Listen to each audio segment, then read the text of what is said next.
देखिए, अब गोस्वामी महाराज कहते थे सिमरिय नाम रूप बिन देखा, सिमरिय नाम रूप बिन देखा, आवत ये हृदय पावई विशेषा। तो वो सिमरिय नाम रूप बिन देखा, अरे उसको सुमरो जिसका कोई नाम और रूप ही नहीं है। आप बोलिए, उसका करो सुमरन, ना उसका नाम है ना रूप है। वो ये नहीं कह रहे कि किसी मूर्ति को सुमरन करना। यदि राम राम का सुमरन करोगे तो राम तो विचार में आ सकते हैं, उसको सोच सकते हो। राम का फिगर तुम्हें पता है, धनुष्मान लटका हुआ है। कृष्ण का फिगर पता है, मोर मुकुट लगा हुआ है, बांसुरी हाथ में है। लेकिन गोस्वामी महाराज कुछ और जान गए, और वो कुछ ऐसा जाने तो कहते हैं कि सुमर ये नाम रूप बिन देखा। अरे कि ये सुमरन मत कर लेना। अब देखो, मैं मेरी तरफ से कुछ नहीं कह रहा, तुम सोचो कि गुरुजी तो नास्तिक हैं, गुरुजी पता नहीं क्या। मेरी तरफ से मैं एक शब्द भी नहीं कहता। मैं तो ये गीता भी जो मैंने थोड़ा लिखी है तो भी कृष्ण जी ने कहा है, क्योंकि आप उनसे लड़ो कि वो क्या कह रहे हैं। बस मैंने तो मेरी बात बस कह दी इनका सहारा लेकर के, इनमें ही होकर के कि भाई देखो, बाकी अलग से कुछ नहीं कहा, क्योंकि महात्माओं की बात अलग अलग होती नहीं है, बात तो एक ही है। वो कैसे कह रहे हैं, वो कैसे कह रहे हैं, आप उलझन में पड़ जाते हैं। आप पढ़ते हैं क्या कि वो तो श्लोक में बोल रहे हैं, गोस्वामी जी बोल रहे हैं चौपाइयों में, मीराबाई पद में बोल रही है। नहीं समझे भाई, कोई महात्मा वैसे ही कह रहा है तो आप समझ जाते हैं कि इसने कुछ और पाया है, इसने अलग अलग क्यों हैं ये। बोले तो सब श्लोक ही बोले, जो जानकारी में तो श्लोक ही बोलना चाहिए। किसी को चौपाई बोलने, सभी महात्मा चौपाई में बोले या पद में बोले, ये अलग अलग क्यों बोलते हैं। और हरेक का अनुभव तो एक है, लेकिन इनकी कुछ, कोई कुछ कहता है, कोई कुछ कह रहा है, कोई कुछ कह रहा है, कंफ्यूज हो सकते हो आप। क्योंकि सबसे विरल बात, कठिन तो यही है बोलना, कि बोले कैसे। जिसको जो सूझ पड़ा वो बोल दिया। सही बात ये है, जिसको जो सूझा वो बोल दिया, जो सूझा उसका नाम रख दिया। तो गोस्वामी महाराज कहते हैं सिमरिय नाम रूप बिन देखा। अरे उसको सुमरन करो, ना उसका नाम है ना रूप है। जितनी भी कुछ कहा जाता है, ये जितने भी शास्त्र हैं वो लिखे गए हैं, वो इशारे हैं। चाहे वो रामायण पढ़ो, चाहे गीता पढ़ो, चाहे उपनिषद पढ़ो, चाहे तुम मतलब जो है वेद पढ़ो, चाहे कुरान पढ़ो, चाहे बाइबल पढ़ो, जो भी शास्त्र है जिस जिस धर्म के, कुछ भी पढ़ो, उसमें कुछ मिलने वाला नहीं। वो महात्माओं ने लिखे हैं, क्योंकि उसको तो बोला नहीं जा सकता, लिखा नहीं जा सकता, तो उनके जो बन पड़ा वो लिख दिया। आप उनको पकड़ लेते हैं, लड़ाइयाँ लड़ने को चालू हो जाते हैं। इसमें तो ये लिखा है, इसमें ये लिखा है, तो बोल कहाँ से रहा है। अरे क्या लिखा है क्या नहीं लिखा है, उनके अनुभव को वो ही बता सकता है। जिसके बंदर को है वो ही नचाएगा, तुम कुछ और पकड़ोगे उसमें से। तुम्हारे, क्योंकि तुम्हारे पास तुम्हारे मतलब मौजूद है, तर्क, क्योंकि तुम उसको पढ़ के कुछ तर्क इकट्ठा करना चाह रहे हो। और तर्क का क्या है, किसी कोई, तुम एक बार तर्क करना सीख जाओ, किसी भी बात को काटने में 2 मिनट का खेल है। कितना ही सत्यवादी हरिश्चंद्र हो, कितना ही सत्य, तुम थोड़े तर्क करने में होशियार हो ना, इधर के इधर कर दो फट से। तो तुम्हारी जानकारी तो बहुत सारी जगहों में होकर निकल जाती है, लेकिन जिसने वो लिखा है उसकी जानकारी वो एक ही जगह से निकली होती है। तो आप अलग अलग गलियों में घूमने के माहिर हैं, तो आप अपने हिसाब से तर्क बैठा लेते हैं, वो जो असली है उसे नहीं पकड़ पाते। तो गोस्वामी महाराज इसलिए कहते, इशारा देते हैं कि सुमर ये नाम रूप बिन देखा। अरे उस सुमरन को करने वाले को बताता है ना, जो जिसका नाम और रूप नहीं है, उसका सुमरन कैसे करें। किसी का भी सुमरन करेंगे तो उसका नाम होना चाहिए, रूप होना चाहिए, तो आदमी कल्पना बनाएगा। अब राम राम जपू तो राम का फोटो तो आना चाहिए सामने, तो उसको जपते रहें। तो कैसे जपें, तो कहते कि भाई फिर ऐसे जप को करने वाला ऐसा कोई महात्मा हो जो जानकार, वो बता सके। अब आप तो अपनी मर्जी से कुछ भी जपते रहें कि भाई राम को तो हम भी जानते हैं। अरे भाई, राम को तुम जो जानते हो ना, वो तुम्हारा राम है।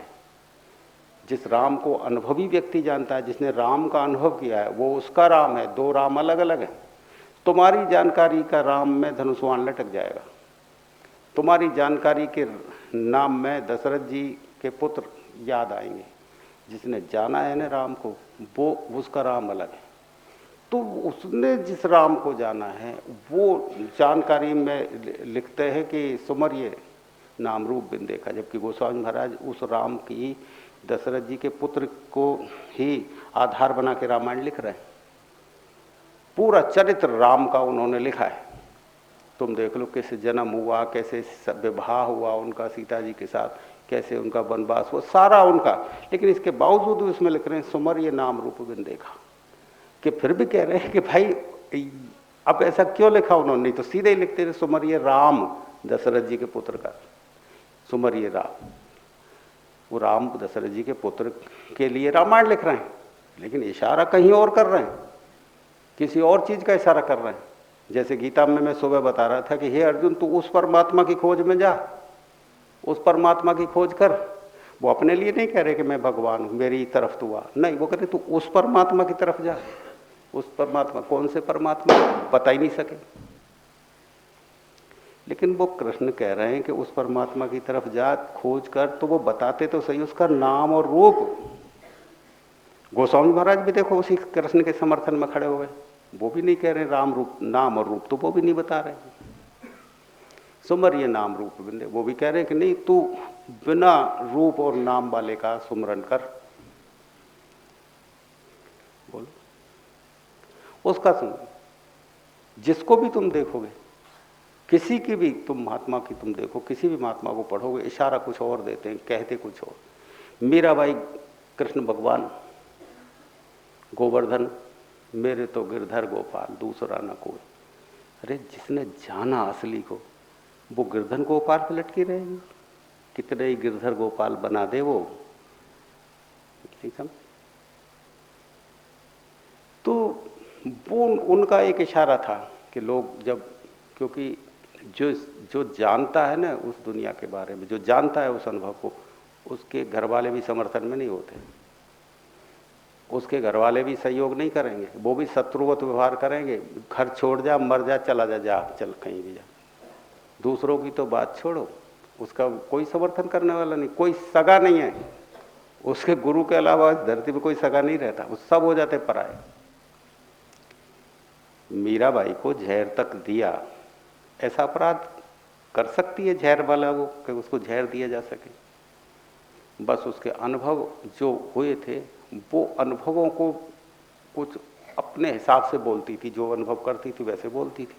अब लोगों को वो समझ नहीं आते थे, वो कहते थे मीरा तो हमारा नाम भी बर्बाद करेगी, ये तो पागल हो गई है, मीरा तो हुई बाबरी पागल हो गई।